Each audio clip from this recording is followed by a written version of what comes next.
tiba-tiba di Kuala Lumpur, apa perasaan melihat perubahan apa kita apa semua? 10 tahun ya? Ada 10 tahun lebih ya kayaknya ya. 10 tahun. Ya senang ya akhirnya bisa kesini lagi. Terus pandemi juga insya Allah kan udah mau selesai 100% insya Allah, bismillah. Dan kesininya sekarang dalam rangka dalam rangka konser untuk tanggal 3 Februari itu. Jadi senang lah. Terus perubahannya saya sih ngelihatnya tetap bersih banget ya gitu ya. Kalau Kuala Lumpur tuh bersih, rapi gitu. Dan tetap Maggi Mee is the best. Maggi Kari. Ya. Jadi Maggi Mee, Maggi Kari sup ya yang ada airnya, kuah ya. Sup ayam. Ya, kari ayam. Maggi goreng. Okey. Maggi Kari sup. Kenapa istimewa sangat Maggi Kari itu berbanding dengan mie sedap? Saya suka banget Maggi Mee dari dulu. Dari dulu kalau ada orang ke Malaysia pasti minta oleh-olehnya Maggi Mee. Besok pun sudah dibelikan 3 box. Saya tadi beli 3 box. 3 box. Mak beli 3 box. Jika lokasi makannya, Meli suka di mana restoran? Kalau Maggi Mee yang paling suka apa itu depan Hotel Millennial ya? Millennium. Millennium. Mama itu. Ada kedai mama. Dekat Hotel Millennium, ini Hotel Millennium, terus seberang ada kedai yang supir taksi suka makan di situ. Ini itu paling enak. di belakang Best of the best. Mak tu kan. Tepi setaya tu. Ya, yang kedai mama ya. Itulah. Sebab dulu asalnya Pony Canyon dia promote album tu, dia orang letak makan situ. Enak. Itu start canai Maggi tadi. Itunya karenya strong. Kari strong. Banyak. Untuk persiapan konsert ni Bawa bagaimana? tanya persiapan. Persiapan Dari segi konsep vokal. sekarang lagi tahap aransemen ya, Mas Anto ya. Ya, arrangement udah kita siapkan sekarang ke 30% karena lagunya banyak, jadi kita bagi-bagi, ada produser lain yang juga. Nah, ini dalam tahap juga koreksi karena nanti di Januari kita akan ada latihan yang intensif selama kurang lebih 1 minggu, tapi tiap hari 2 session. Nggak boleh juga terlampau banyak karena nanti bukannya ingat tapi capek kan terlalu exhausted jadinya. Nah, jadi kita mesti atur. Nah, itu baru di Januari sehingga nanti menjelang kemari kita dalam keadaan yang fit. Kalau saya ingin saya nyanyinya pengennya lugas aja, bernyanyi gitu, bukan yang main teknik seperti mau festival gitu. Kita mau senang-senang, mau seru-seru. Ya. Cuman saya harus latihan fisik ya, karena tahun depan tuh tanggal 7 Januari saya 49 tahun. Jadi untuk nyanyi 30 lagu lebih tuh nggak gampang seperti dulu pasti. Jadi ya harus latihan fisik sih. Lebih ke latihan fisik. Latihan fisik apa yang suka buat? What kind of gym ke apa ke? Paling cuman jalan aja, treadmill aja. Meli hari itu kamu ada buat pembedahan gastrik kan? Ya. So adakah pembedahan itu membantu kamu mendapat vokal yang lebih bagus lepas turun punya berat badan atau ada perubahan bagaimana? Dari vokalnya. Setelah bariatrik banyak yang berubah. Tidur saya lebih cepat, tidurnya lebih cepat, terus udah turun 25 kg dalam tempo 4 bulan. Terus diabetesnya sembuh. Porsi makannya sedikit sekali. Jadi bagus kan kamu bawa penyanyi memang makannya sedikit. Save budget. Save budget ya. Jadi ya lebih sehat sekarang. Lebih enteng, badan lebih enteng, lebih sehat. Adakah kerana itu juga maka dari segi fit maka baru macam berhasrat nak buat konser ini? Oh enggak, kalau konsep saya dari masa gemuk pun selama itu konsep gemoy ya. Berisi lah, berisi. Berisi. Gemuk emang gemuk di sini. Gemuk emang. Gemoy. Ngendut lah. Kalau selama konsepnya cocok, sesuai, visinya sesuai dengan saya nggak ada masalah sih itu. Nggak ada hubungannya dengan konser sebenarnya. Cuman ini timingnya memang pas. Sayanya udah turun 25 kilogram, terus harus nyanyi sebanyak itu juga. Jadi ya alhamdulillah timingnya pas. Selepas selesai operasi itu apa yang merasa sakit, susah mau makan atau kena makan benda yang... Hari 2 minggu pertama kan nggak boleh makan apa-apa kecuali air putih sama teh panas sama susu protein. Saya pikir saya akan kelaparan, nggak taunya enggak ya. Enggak, karena mungkin lambungnya udah tinggal 15% kan. Dari 100% dipotong 85% jadi tinggal 15%.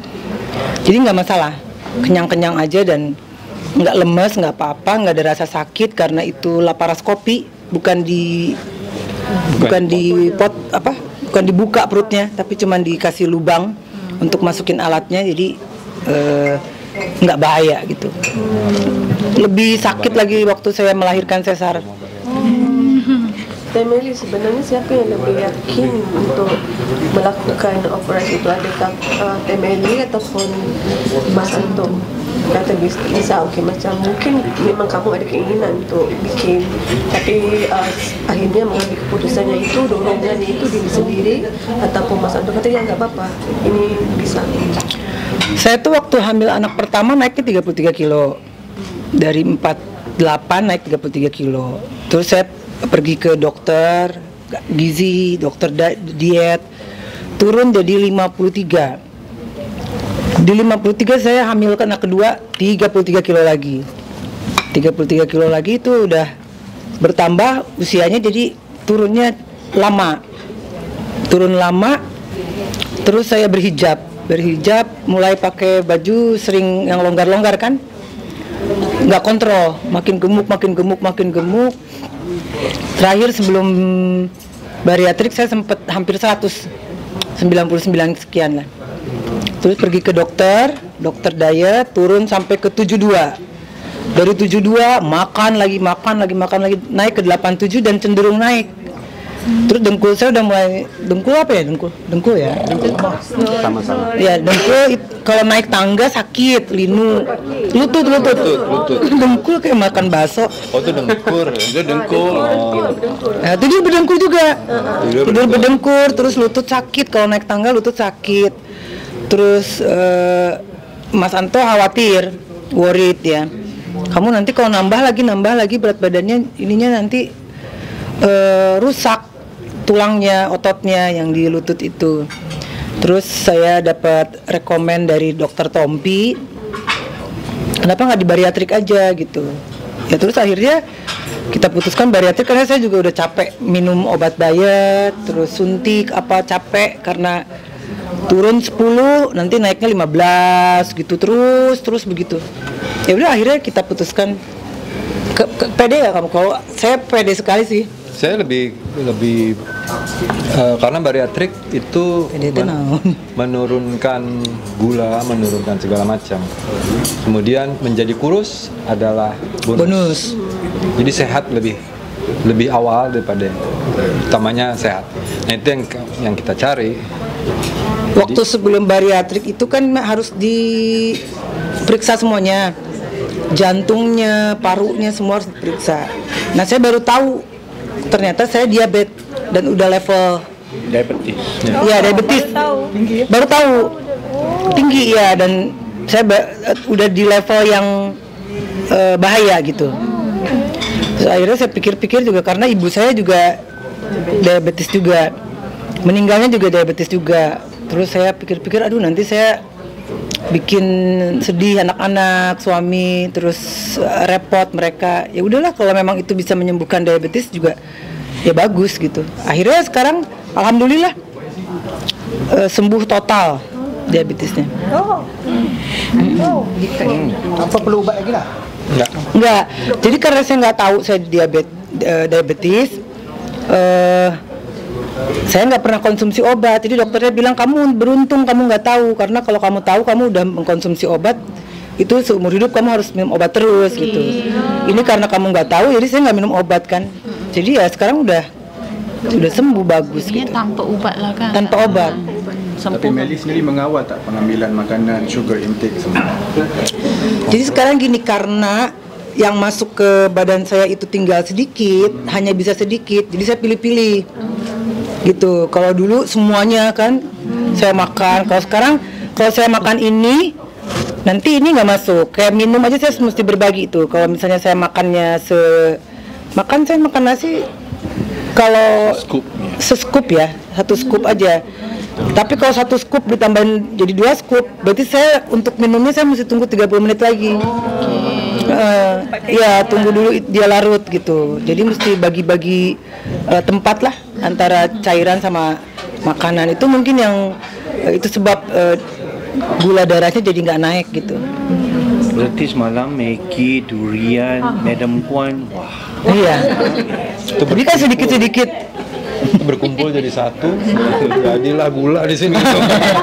Durian kan? Musangking. Musangking. Ini sebelum masuk zaman-zaman badan kamu berisi kan, untuk satu konsert paling banyak berapa lagu kamu bernyanyi?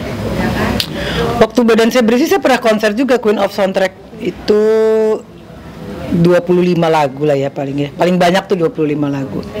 25 lagu tuh dibagi menjadi base-nya kadang-kadang menjadi 20 track. Sekarang nih yang untuk tanggal 3 itu bukan 30 lagu, 30 track. Jadi satu tracknya bisa terdiri dari 3 lagu di medley kan. Jadi mungkin lebih dari 30 lagu ya.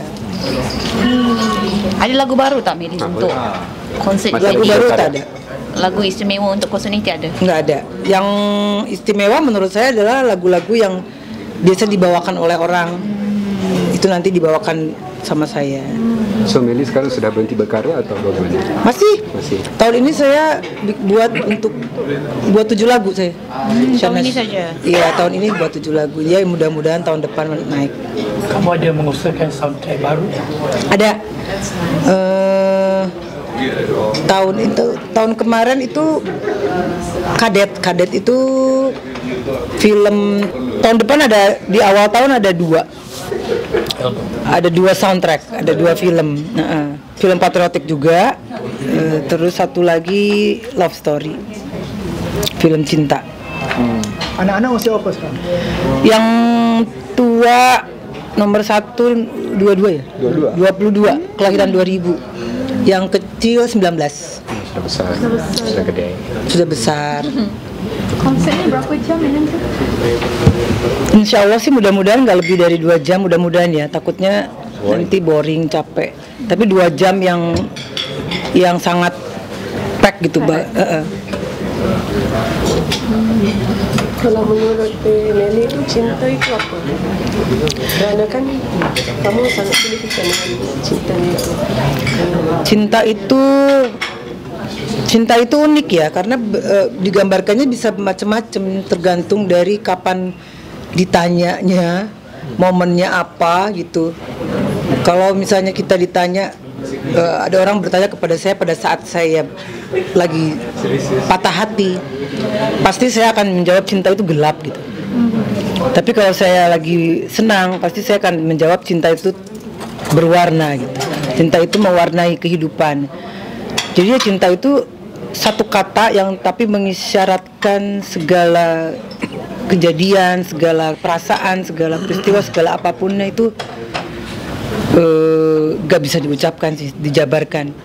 Kalaupun bisa dijabarkan, menurut aku nggak cukup. Jadi kalau misalnya orang bilang cinta itu ya sesuatu yang dari kedalaman hati, yang mewarnai jiwa, yang apa, ya itu cuma sepenggal aja. Tapi penjabaran yang besarnya itu ya tergantung dari situasi dan perasaan orang yang sedang merasakannya saat itu. Nanti ada lagu potret nggak? Ada dong. Ada. Bagaikan langit.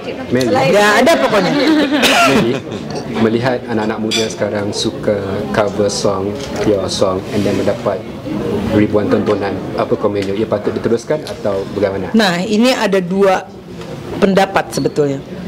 ada komposer yang tidak suka karyanya di cover, ada komposer yang suka karyanya di cover. Saya termasuk yang suka karya saya di cover karena itu adalah salah satu bentuk ekspresi dari orang yang menyukai lagu itu tapi ingin melakukan atau ingin mempresentnya dengan cara dia gitu.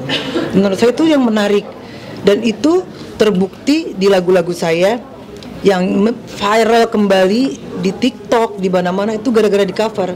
Jadi menurut saya sebenarnya pihak komposer mendapat keuntungan, walaupun kadang-kadang viewernya lebih banyak yang cover daripada yang aslinya. Tapi menurut saya nggak apa-apa, itu berbagi rezeki ya. Karena kadang-kadang gini, kadang-kadang nggak semua orang yang pandai mengcover itu ketika dia membuat karya yang original baru untuk diri dia sendiri itu berhasil, enggak. Yaitu hal yang kurang baik yang dia dapat dari itu.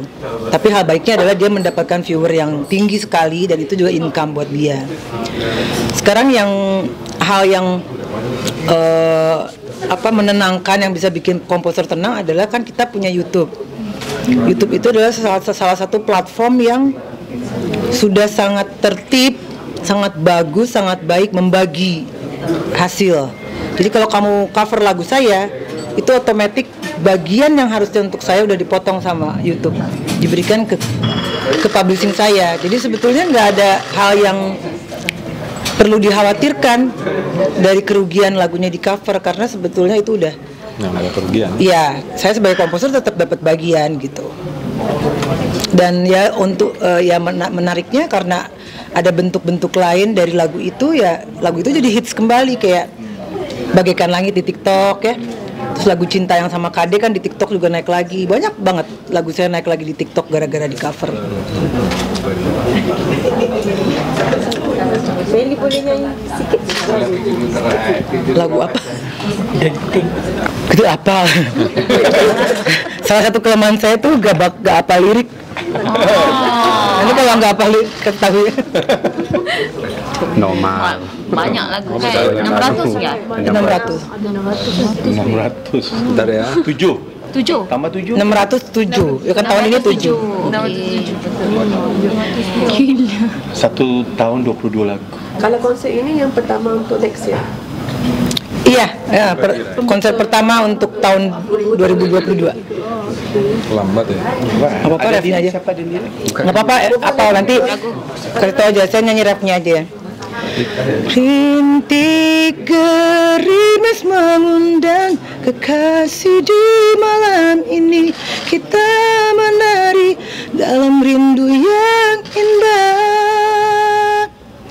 Sepi ku rasa hatiku saat ini, oh sayangku, jika kau di sini aku tenang. Tenang ini. Sebab di luar rintik gerimis. Aku pun tenang. Sebenarnya ada di sini rintik gerimis. Kusangka kau rintik gerimis. Gerimis mengundang dia. Udah banjir keluar. Siapa ya? Gerimis mengundang siapa ya? Iklim. Slam. Kok iklim apa ya? Suci dalam debu. Dengan zaman ni lah. Dia dah sihat. Nah, sudah berdiri. Sudah berdiri, dah buat operation. Operation tulang belakang. Oh, kalau kusangka kau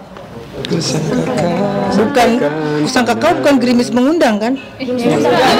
Tajuknya kami mengundang. Oh, ada gerimis. Ya. Suci dalam debu tuh bagus ya lagu. Iklim.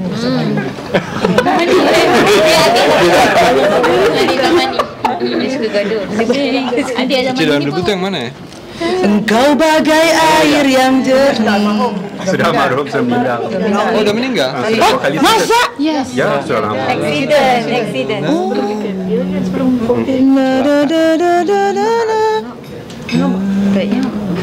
Mau nyanyi? TikTokan dong sama aku nyanyi itu ya, Suci dalam debu ya.